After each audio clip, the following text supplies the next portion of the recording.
안녕하세요. 인터뷰입니다.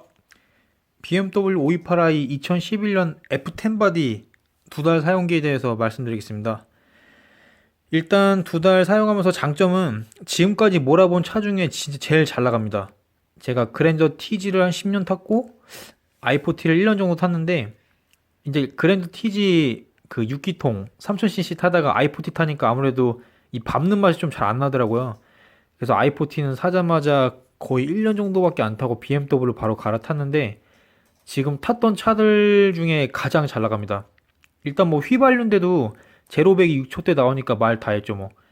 저번에 시험 테스트를 했는데 고속도로에서 엑셀을 풀악셀을 밟으니까 와 이게 뒤에서 쫀쫀하게 밀어주는 느낌이 장난 아니더라고요. 이게 확실히 운전하는 감을 되게 중요히 생각하고 그 운전하는 그 재미를 중요히 생각하시는 분들은 아마 그 뭐 일본 차나 이런 좀 운전하는 재미 없는 차들은 잘 못하시잖아요. 그래서 BMW 528i 이게 확실히 BMW는 퍼포먼스 위주로 출력하는 차다. 퍼포먼스. 이게 엔진이 확실히 좋은 게 느껴집니다. 그리고 두 번째로 생각보다 유지비가 적게 됩니다. 일단 사람들이 외차를 사지 않는 이유가 질에 겁을 먹습니다. 왜냐, 유지비가 많이 든다고 그 좀 기본 베이스가 생각에 깔려 있어요. 근데 실제로 그 타보시면 유지비가 그렇게 많이 들지 않습니다. 제가 뭐 그랜저 TG 타거나 i40 탈 때도 엔진오일 교체하거나 그게 제가 좀 싼 걸로 넣어서 그런지 반년에 한 번씩 넣어줬는데 BMW 같은 경우에는 그 롱라이프를 쓰기 때문에 롱라이프가 뭐 다시 원, 다시 포 이런 식으로 있는데 롱라이프가 LL로 보통 표현하더라고요. 롱라이프 타면 1년에 한 번 정도만 교체해주면 되고 실제로 뭐 내가 인터넷에서 최저가로 사서 공입나라에서 교체해도 되고 아니면 파트존이라고 그 엔진오일 교체랑 엔진오일 구매까지 다 해주는 그런 그 사이트가 있거든요. 어플리케이션이 있고. 그래서 조금만 발품만 파시면 이런 저렴한 업체에서 이용 가능하시기 때문에 실제로 뭐 블루엔지나 아니면 이런 국내차, 국산차 타는 거랑 거의 진비 없다고 생각합니다. 그리고 요즘 워낙 BMW나 벤츠, 그러니까 차라리 타실 거면 애매한 차 말고 그 독일 3사, 독 3사 있잖아요. BMW, 벤츠, 아우디. 그게 여기저기 뭐 공입나라도 그렇고 아니면 일반 카센터도 그렇고 수리를 많이 해주기 때문에 오히려 조금 정비하기가 다른 그 외제차보다 좀 애매한 외제차보다 훨씬 더 쉽고 정비하실 수 있는 카센터가 훨씬 많은 것 같습니다. 그래서 외제차 진짜 지레 겁먹지 마시고 사시고 싶으신 분들 차 퍼포먼스 되게 중요하다고 생각하시는 분들은 외제차 한번 사보세요. 유지비가 생각보다 되게 적게 됩니다. 그리고 BMW 제가 위주로 말씀드리면 세 번째 장점은 미세누유 관련 수리도 쉬우며 고질병 아닌 치료 가능한 수리들이 많습니다. 제가 이번에서 말씀드린 것처럼 그 카센터나 이런 데에서도 그 BMW나 벤츠 같은 경우는 워낙 사람들이 수리를 많이 하기 때문에 고질병 같은 것도 이미 전형적으로 많이 알려져 있습니다. 그래서 일반 카센터에서 고질병들을 되게 쉽게 고칠 수 있고요. BMW 같은 경우는 미세누유가 되게 많다고 유명하잖아요. 근데 제 BMW 같은 경우에는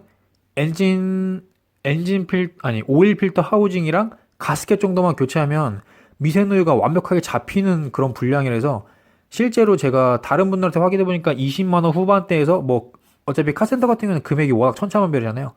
근데 진짜 싸게 하시는 분들은 20만 원 후반대, 저 같은 경우에는 50만 원에 교체했거든요. 근데도 저는 50만 원 솔직히 어떻게 보면 눈탱이 맞았는데 저는 굉장히 그 만족감 높습니다. 왜냐면 BMW 미세누유 때문에 사람들 안 사는 사람 많은데 중고차도 엄청 싼 가격에 사고 이 50만 원에 BMW 미세누유로 완벽하게 잡았다는 것 자체가 저는 굉장히 가성비가 좋다고 생각하거든요. 그래서 저는 되게 만족하고 고쳤습니다. 그리고 네 번째 저렴한 차값. 뭐 BMW나 벤츠가 엄청 비싸다고 생각하시는 분들 많은데 실제로 내가 발품을 팔아서 중고차 뭐 KB차차나 SK 엔카 이런 데서 사지 않고 뭐 바바리아 모터스나 실제 BMW 공식 중고차 딜러 쪽에서 사셔도 3년에 6만, 3년에 7만 진짜 탈만한 차들도 엄청 싸게 사실 수 있거든요.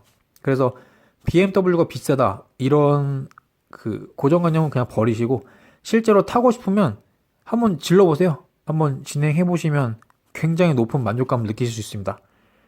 그리고 다음으로 그 BMW나 벤츠 뭐 외제 타시는 분들한테 좀 다양한 시각을 드려야 되니까 단점을 또 말씀드리면 단순히 차는 교통수단이라고 생각하시는 사람들에게는 유지비가 아깝습니다. 저도 옛날에 뭐 그랜저 타거나 i40 탈 때는 차는 그냥 단순히 교통수단이라고 생각해가지고 차 관리를 아예 안 했습니다. 그냥 뭐 무조건 주유소 가서 뭐 3만 원, 4만 원 넣으면 무료로 세차해주는 그런 터널 같은 데 있잖아요. 세차 터널. 그런 데서 그냥 막 세차하고 그 세차도 뭐 반년에 한 번, 1년에 한 번 하고 막 이랬어요. 왜냐면 차가 그냥 단순히 교통수단이고 굴러만 가면 된다고 생각해서. 근데 갑자기 저도 그 i40를 타면서 예전에 탔던 그 페달 맛이나 뭐 핸들링 맛을 조금 느끼고 싶더라고요. 그래서 BMW를 샀는데 요즘 막 세차도 자주 하고 물광도 내고 막 이러고 싶더라고요. 차에 대한 관심이 좀 높아지니까. 그래서 단순히 차는 교통수단이라고 생각하는 사람들에게는 그 뭐 BMW나 벤츠가 아무리 뭐 유지비가 싸다고 해도 실제로 일반 국산차보다는 조금 비싸겠죠? 그래서 이런 유지비가 아까우신 분들은 차라리 그 유지비 좀 아껴가지고 돈 모으고 뭐 다른 뭐 주식을 한다든지 뭐 투자를 한다든지 이런 식으로 좀 활용하시면 좋을 것 같고요. 그리고 두 번째는 후륜 구동의 장점이 존재합니다. 지금 현차 같은 경우에는 뭐 제네시스나 막 이런 거 아닌 이상 후륜 구동이 거의 없잖아요. 후륜 구동이 뭐 거의 아예 없다고 보면 되죠. 근데 이번에 진짜 폭설 내렸을 때 뉴스에서 많이 보셨듯이 뭐 벤츠 BMW의 굴욕, 뭐 페라리의 굴욕 이런 식으로 뉴스 많이 나왔잖아요. 근데 그런 거 보시면 후륜 구동이 다 그렇고 실제로 후륜 구동에서 언덕 올라갈 때 뭐 DC 뭐 이런 컨트롤 같은 거 끄는 거를 모르거나 당황하면 그리고 실제로 그 후륜 이륜 구동 같은 경우에는 눈길을 잘 못 올라가니까 그럴 경우에는 그 후륜 구동의 단점이 존재하기 때문에 아무래도 좀 요런 거에 대해서 좀 대처 능력이 좀 없으신 분들은 아마 이런 날에 사고 같은 거 당하거나 이러면 굉장히 크리티컬하잖아요. 그래서 요런 단점이 있고 실제로 제가 한 번 딱 경험했었는데 그 주차장 언덕이 이렇게 있으면 제가 차를 이렇게 주차장을 타고 올라가는데 한 이쯤에 뭐 물이 고여 있었나 봐요. 근데 여기 이쯤에 그 바퀴가 걸리고 이 언덕을 딱 넘어갈 때 한 번 차가 좌우로 흔들리는 느낌이 있더라고요. 그래서 차가 이렇게 쭉 올라가다가 한번 흔들리는 느낌이 있었어요. 이게 후륜 구동이라서 좀 그렇다고 하더라고요. 제가 인터넷 찾아보니까. 그래서 후륜 구동의 단점 존재하는 게 뭐 그렇게 일상적으로 제가 2달 사용하면서 한 2번, 3번밖에 못 느끼긴 했는데 뭐 이런 거를 굉장히 크게 생각하시는 분들은 아무래도 좀 안 좋을 수도 있을 것 같습니다. 그리고 세 번째, 현기보다 인테리어 및 편의시설 좀 적습니다. 인테리어 같은 경우에는 아무래도 현기보다 조금 에어백이 많아서 그런지 실내가 좀 작은 편인 것 같습니다. 그 외장 같은 경우에는 사이즈가 똑같은데 인테리어는 아무래도 조금 여러분들, 그러니까 여러 사람들한테 많이 들어보셨겠지만 실제로 소나타나 이런 거보다 좀 더 작다는 느낌이 들기도 하더라고요. 실제 급은 뭐 그랜저나 이 급이잖아요. 그리고 편의시설이 적음. 뭐 현차 같은 경우에는 뭐 통풍 시트, 열선 시트, 뭐 요즘 같은 경우에는 엄청 편의시설 많이 나오잖아요. 근데 아무래도 좀 독 3사 같은 경우에는 이런 편의시설이 조금 적더라고요. 그리고 인테리어가 실내가 좀 적은 게 후륜 구동 같은 경우에는 그 뒷자리 부분 중간 있잖아요. 그 중간에 아무래도 좀 후륜으로 동력을 전달해 주다 보니까 그 중간 부분이 엄청 올록볼록하게 튀어나와가지고 중간에 다리를 올리지를 못해요. 그래서 중간에 앉기가 굉장히 힘듭니다. 그 네 번째, 내비 및 실내 편의시설이 그 직관적이지 않으며 조작이 불편하고 습득이 어렵습니다. 그 현차 같은 경우에는 내비나 그 화면을 터치로만 해도 충분히 가능한데 지금 BMW 같은 경우에는 그 조그 다이얼 방식이거든요. 그래서 조그를 돌리고 다이얼을 돌려가지고 그 내비면 내비, 영화면 영화, 뭐 핸드폰 블루투스는 블루투스 이런 식으로 일일이 다이얼을 돌려가지고 실제로 그 클릭해줘야 되거든요. 제가 이거는 영상 마지막에 제가 사진을 넣어놓겠습니다. 그리고 아무래도 현대나 이런 거는 조금 국내를 맞춰서 그런지 모르겠는데 확실히 내비나 좀 전반적인 인테리어에서 제가 사용할 수 있는 그런 조작 버튼들이 굉장히 직관적인데 독일차 같은 경우는 좀 그러진 않더라고요. 진짜 완전 퍼포먼스 위주로 나왔는지 모르겠는데 실내에는 그렇게 많이 신경을 안 쓰는 느낌이 들거든요.